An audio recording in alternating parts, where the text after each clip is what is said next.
Hi, welcome. Today I have another very fast 2.4 gigahertz four-wheel drive remote control car.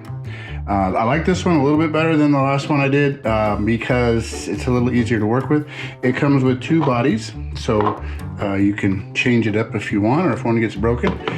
What I like mostly about this one, well, what it comes with is the car. This one didn't come with extra wheels, but it came with extra body.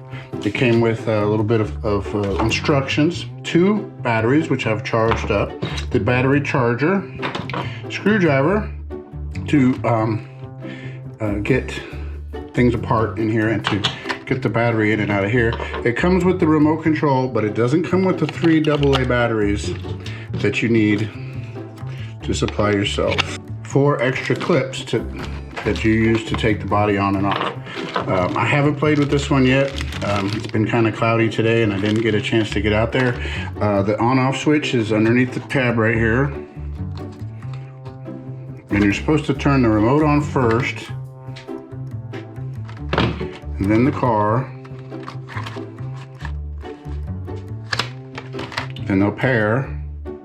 And you see the wheels are straight. If they're not straight, you can use the supplied screwdriver to change the trim on that. And there's also trim on the remote.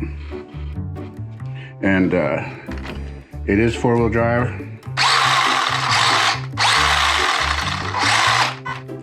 And I'll take this outside and we'll play with it for a second.